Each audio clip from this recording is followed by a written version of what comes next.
All right, Adult School Physical Science. Welcome to week 8, the midway point of the semester. That's pretty crazy that we're already halfway there.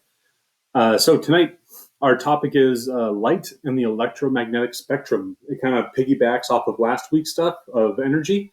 And so it's a good little transition into something that we experience all the time. Actually, we experience a little bit of light all the time, but we don't typically think about it too much.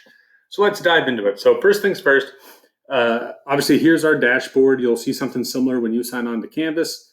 If you click on our course, here's our typical homepage, and then right at the bottom, follow this link to the week 8 module. So I'm just going to click on that because that'll take me to everything that I need to do this week.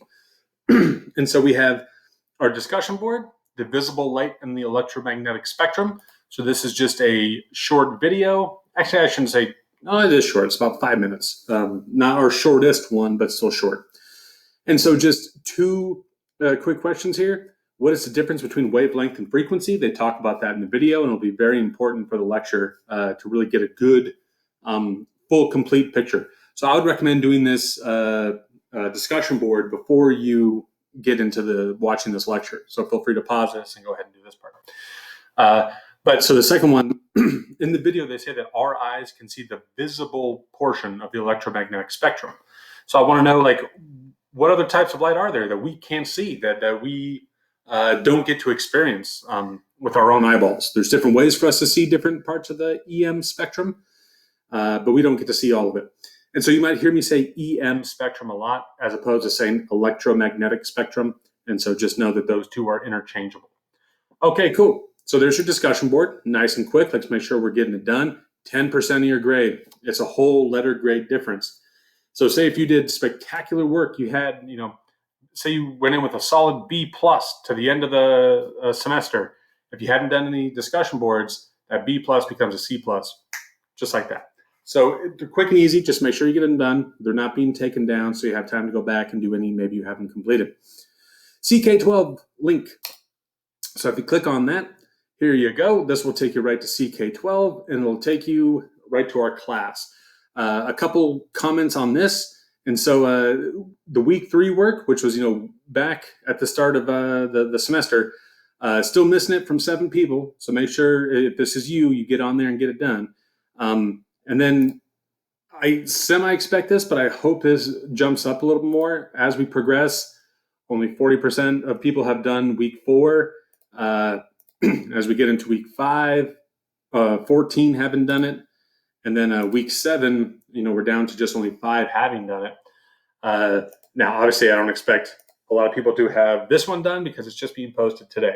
So what I'm going to do is I'm going to go into our class, and you'll be pleasantly surprised at this assignment. So in our assignments, if we go to, sorry, I got allergies going on here. If we go to week 8, the electromagnetic spectrum and waves, you're going to like this. Look, only 4 sections on there. Actually, no, just 3. And this one is the quiz. So 3 quick sections. The reason I made it so small is because we don't dive into the electromagnetic spectrum too much, but we need a good overview of it for going forward and to piggyback on what we talked about in previous weeks about energy. So with that being said, it's just these 3 sections now. I want to show you this first one because it'll be really important to pay attention to the lecture.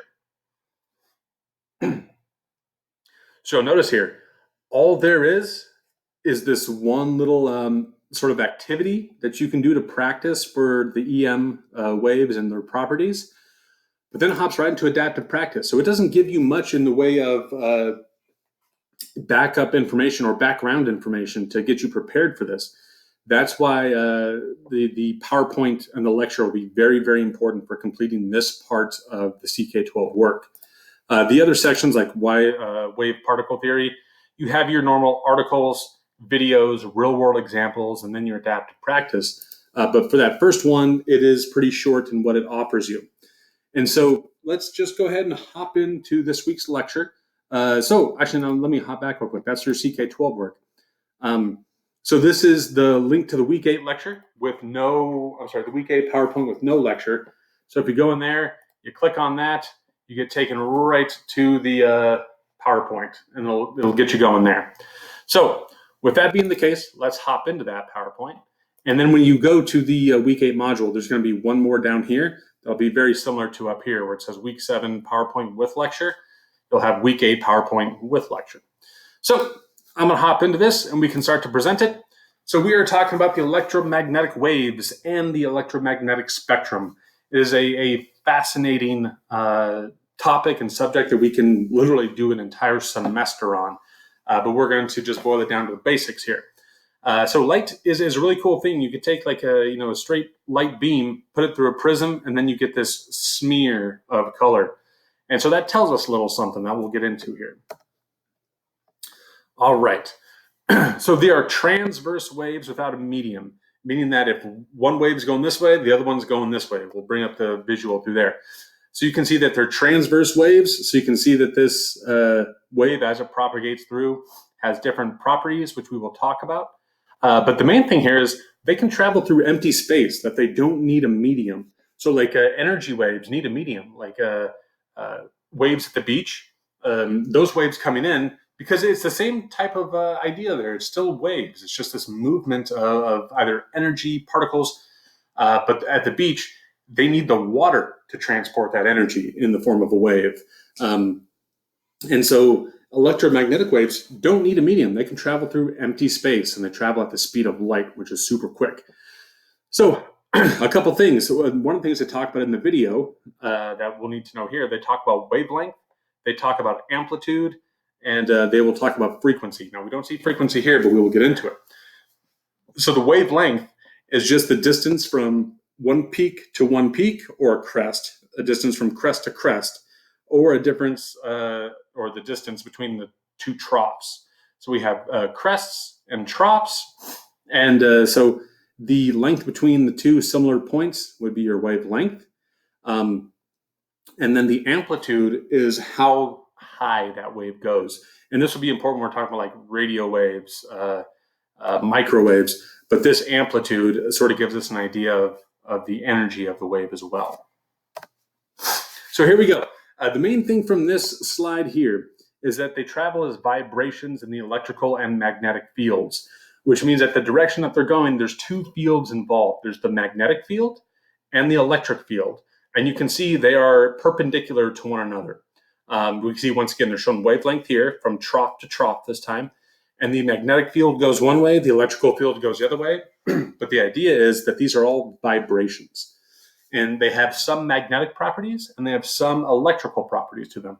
So they are a combination of the two. And so we can see this is what it would look like, arrows sort of broken down into that same electrical fields and magnetic fields in the direction of propagation. So when an electric field changes, so does the magnetic field. So we saw in those waves, when one went one way, the other went the other way. And so those can change up and flip-flop. And so we have this vibration of the waves and particles, which, as we saw from last week, that vibration brings heat and energy. So when an electric field changes, so does a magnetic field. And the changing magnetic field causes the electric field to change. When one field vibrates, so does the other. So you get this sort of adding on effect of the vibrations of the waves. So the result is an electromagnetic wave. So you have part electric field, part magnetic field, and then together they would be an electromagnetic wave that is vibrating. So we can kind of see there. And so these can change. If you can imagine this little graphic sort of vibrating to where the electric field can change and the magnetic field can change, and they're sort of based off of one another. So they travel very, very fast at the speed of light. Nothing can go faster than this. So 300,000 kilometers per second. That is incredible. So at this speed, they can go around the world 8 times in 1 second. And so that is an incredible speed. And this is what we call the cosmic speed limit. Nothing can go faster. They're currently working on technology of like nano satellites that can go out and explore other solar systems, like literally other like solar systems and galaxies. It's really cool. And those are their fuel, if you will. The acceleration comes from laser beams.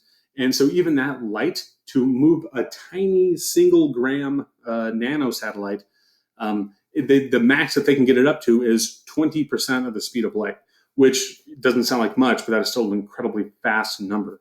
And so that's how fast our EM waves travel, at the speed of light. And it doesn't matter if it's visible light, microwaves, radio waves, gamma rays, X-rays, all those different types of light, they travel at this speed.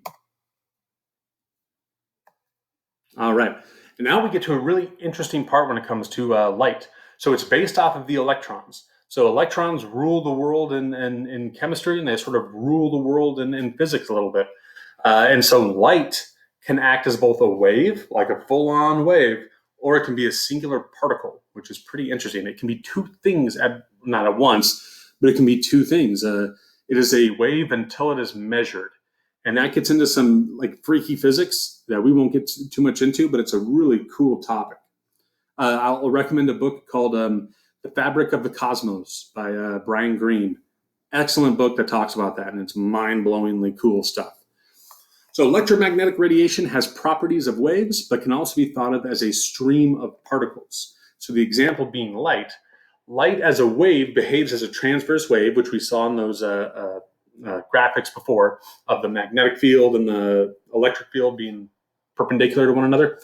And it can be filtered using polarized lenses. So if you have like polarized sunglasses, it's blocking out certain like wavelengths, just because as light is part electric wave, part magnetic wave, lenses can be able to cancel out part of that, which is pretty cool.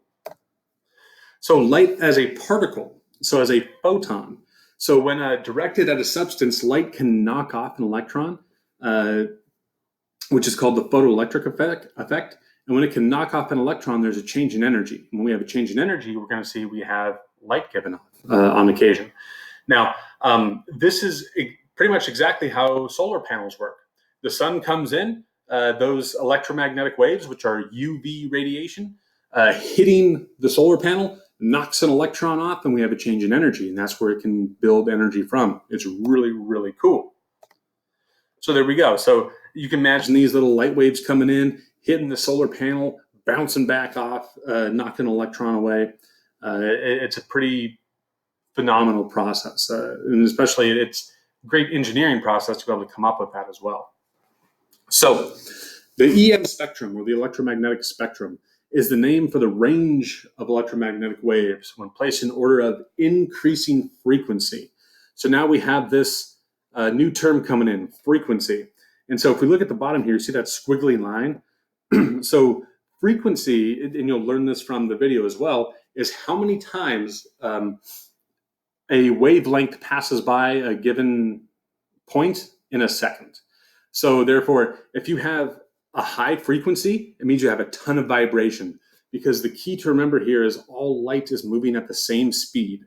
So for us to get different kinds of light, they have to be vibrating at different frequencies. And that means some of them will have a higher frequency, which means it vibrates or it travels, it vibrates a lot more per second than a different type of wave.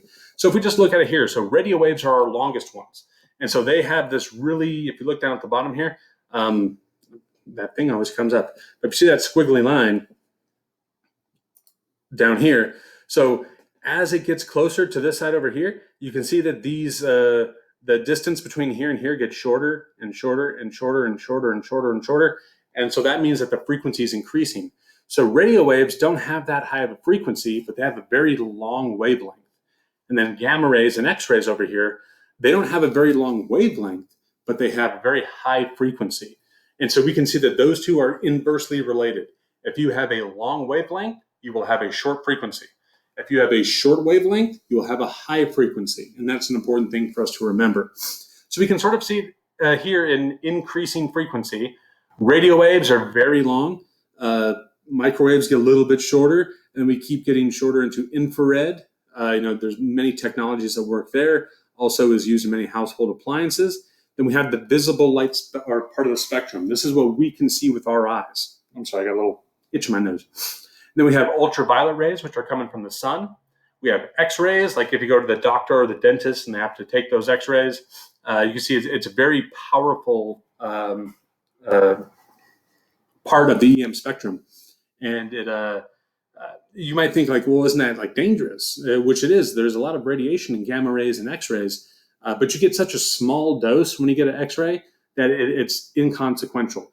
In fact, there's more radiation in a banana from the potassium in the banana, which is a radioactive element, than there is in an X-ray. So never feel like you're going to get genetically altered by getting an X-ray.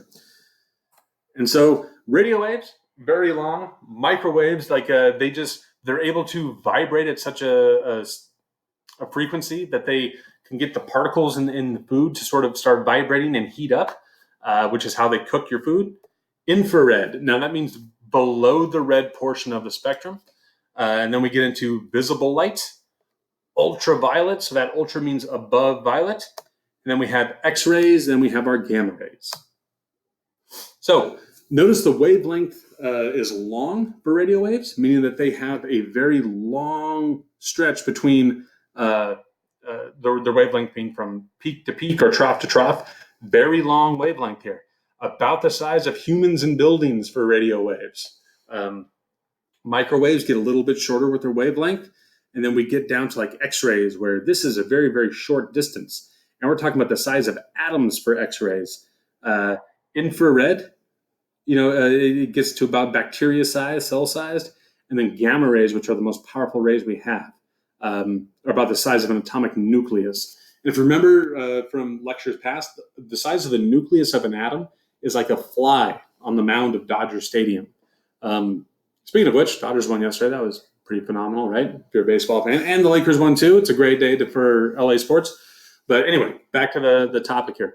So that nucleus, which is the fly on the mound at Dodger Stadium, that's equivalent to the wavelength of the gamma rays. And as the wavelength gets shorter, the frequency gets higher. That's a good thing for us to keep in mind. So here's our whole EM spectrum. And so you can see wavelength in meters. So we get down to 10 to the minus 12 meters, which is incredibly, incredibly small. And so common name for these waves, radio waves, microwaves, the ones we just saw, we're going to be focusing in on this tiny, tiny visible portion. This is all our eyes. Our eyes are trained to see this. The visible portion, that's what our eyes can pick up. Look how much we can't see. We can't see radio waves. We can't see microwaves, infrared, ultraviolet, X-rays, or gamma rays. Now, there is different technologies that can see light in this portion of the spectrum. And that's where like the Hubble telescope comes into play, or different types of satellites and telescopes, cameras, technologies can capture these other portions of the electromagnetic spectrum that our eyes can't see. And it's really cool because that gives us clues into the origins of the universe, into what other galaxies might be made up of, if they're able to have life on their planets. And so it gives us a ton of information. So we'll look at radio waves. So radio waves have the longest wavelengths and the lowest frequencies of all the magnetic they have the lowest frequencies of all the electromagnetic waves. So you can see, like we talked about the size of a building or a human, and then the frequency is very low because of that long wavelength. Now this will get into more with the global positioning systems. They use radio waves to sort of, so when you're in your car, if you're using Waze or Google Maps or Apple Maps or something, they're using GPS satellites that use radio waves to bounce off a receiver to a satellite and then satellite to receiver to determine like distance, whether it be, if you're walking or traveling or any type of like air traffic too. So radio, when we turn on the radio nowadays, if you still have like a dial one, like an old school one, those radios pick up radio waves. Makes sense why we call them radios, through an antenna and converts it into sound waves. So once again, once the antenna picks up the radio wave, the energy is not lost, it's just transferred. It was a radio wave, now it's a sound wave that we get to hear as music or talk coming through the radio. And so each radio station broadcasts at a different frequency. And so that number on the radio dial, if you listen to like K-Rock, like 106.7, that's a frequency. And that's pretty cool. If you listen to like, 93.1, that's a frequency as well. And so those numbers aren't just random. It's not like it's just like a street address. It's actually the frequency at which that wave is vibrating at. If you've ever had an MRI, which stands for magnetic resonance imaging, so it uses short radio waves with a magnet to create an image. So you're talking, and we can't even begin to talk about how mind-blowing some of this is, that it's using radio waves and a magnet to give you a picture of your brain. I mean, at least we can have respect for the amazing technology that we have nowadays. But once again, it is using those short radio waves, and it uses a magnet. So once again, we're using the magnetic field to create an image, and it can give you insight into something that may be going wrong in your body, or if there are any like health issues going on. So now we get into microwaves. So they have the shortest wavelengths and the highest frequency of the radio waves. So they still fall under this category of radio waves, but they are starting to transition into a different type of wave. But they have the shortest wavelength, which means that goes from peak to peak or from trough to trough, and then the highest frequency. So they're starting to shorten down the wavelength, which increases our frequency. Very important to remember. So it's used in microwave ovens, and all that they do is, once again, just transfer energy to the water in the food. So those microwaves, they're really good at making the water molecules vibrate and then heat up, and then your food gets nice and hot. So it's a pretty cool way in which energy transfers into something very, very useful. Radio waves are also used in radar. If you've ever been annoyingly pulled over for going too fast, which sucks, but what they're usually using is radar, which is radio detection and ranging, and it just shoots a beam out that hits your car and it bounces back to them on this little radar gun, and it can tell them the distance, or I'm sorry, not the distance, the speed at the rate the waves are bouncing back across a certain distance. So if you're going really fast, they can tell that just by the radio waves bouncing off and coming right back.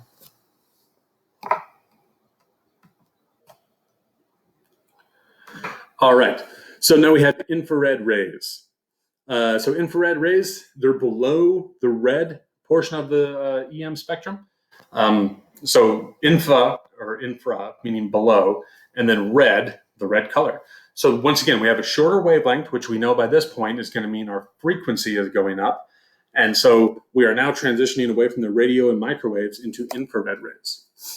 And so you can feel the longest ones as the warmth on your skin.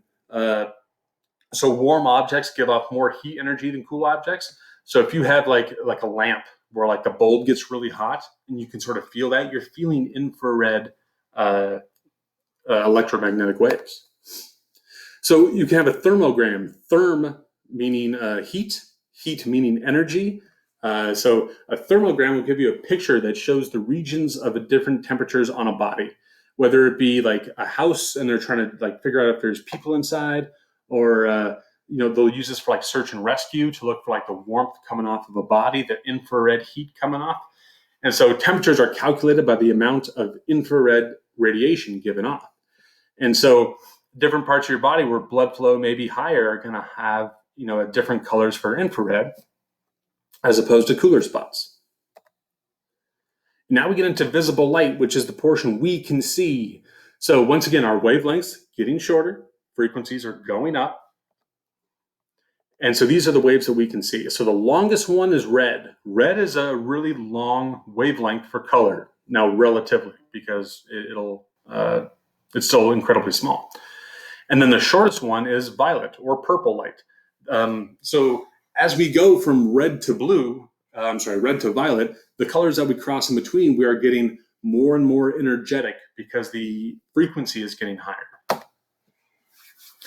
So when light enters a new medium, it bends, or what's called refraction. And as it bends, it'll sort of, like we saw in the beginning, like smear out the colors of that white light.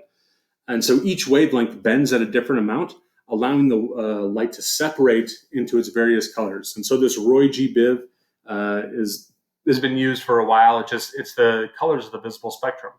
So red, orange, yellow, green, blue, indigo, violet. And that is in increasing frequency, which means it is increasing in energy. So red is less energetic than orange, which is less energetic than yellow.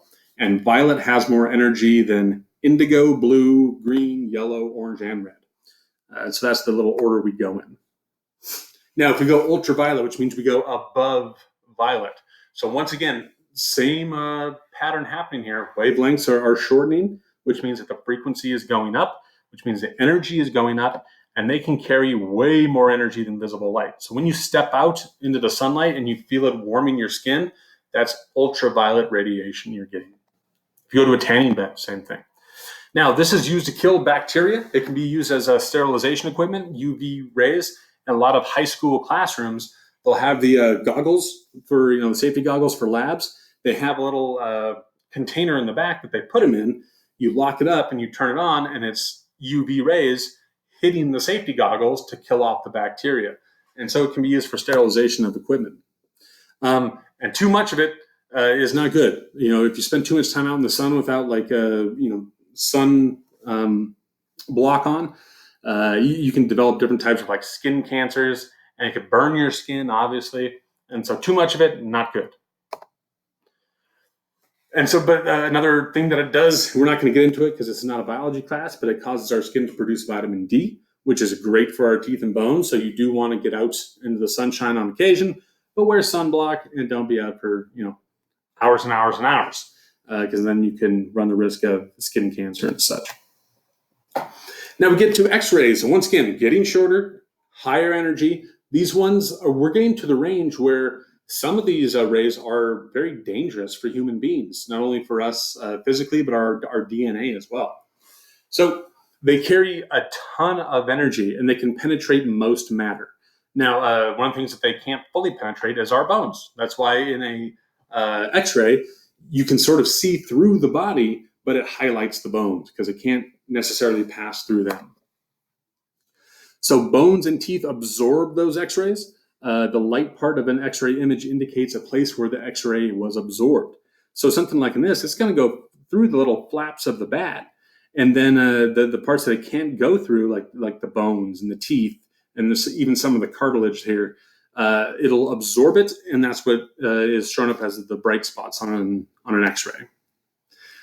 So too much can cause cancer. That's why a lot of X-ray technicians will use lead vests, or if you go to get X-rays in your teeth, they'll put a lead vest on top of you sometimes, because that lead will absorb it as opposed to letting it penetrate into your body.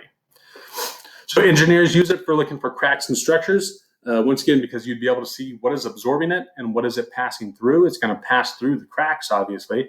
And so it's a good thing for engineers to use. And so it's not just for medical use. Gamma rays. So we've reached the end of the spectrum here. So incredible amounts of energy. And they can penetrate pretty much anything. These gamma rays, if they hit a DNA strand, they can obliterate the DNA. And it wouldn't even know how to recombine. And so the highest energy we have, which means it's the shortest wavelength we have and the highest frequency we have. So it's used in the treatment of cancer. They try to direct those gamma rays right at the cancerous cells to obliterate them, blow them up, and destroy their DNA so they can't recombine and multiply. Now, if it's not used correctly, it could be very, very dangerous, because say you're directing at the cancer cell, maybe you don't hit the cancer cell, maybe you hit something else. You would still obliterate that DNA and it wouldn't know how to recombine. So that's why it is a very sensitive science. And it's one of these balances with the universe, that we have something so dangerous, but if you can harness it and work it in the right way, it can be incredibly helpful for humans and human health. So if you've ever watched The Incredible Hulk, he was a victim of the gamma rays. He got that gamma ray burst, and then he, when he got ticked off, turned into the Incredible Hulk. Wouldn't recommend it. Don't try it. I doubt you're going to turn into the Hulk.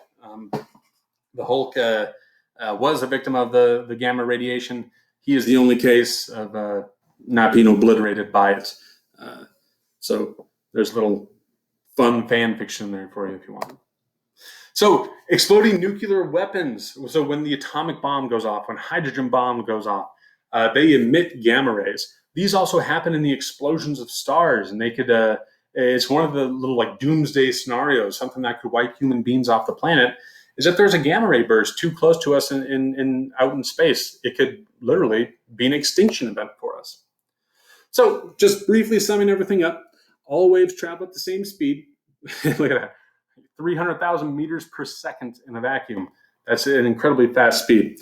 But what separates them into either different, like into microwaves, radio waves, visible light, gamma rays, X-rays, is the wavelength and the frequency. If the wavelength is longer, the frequency is shorter. If the wavelength is shorter, the frequency is higher, and we have more energy. If the wavelength is longer, we don't have as much of a high frequency, and therefore the energy is less. So there we go right there. Long wavelength, low frequency. Short wavelength, high frequency. So the higher the frequency, the higher the energy. And so it's good for us to keep those associated in our minds when we do our CK12 work. So once again, there's your spectrum. Let me exit out of this because that was the last slide. And we will wrap it up here. And I thank you for joining me with this. Please keep in mind to do the CK12 work and message me with any questions you may have. Have an excellent, excellent day.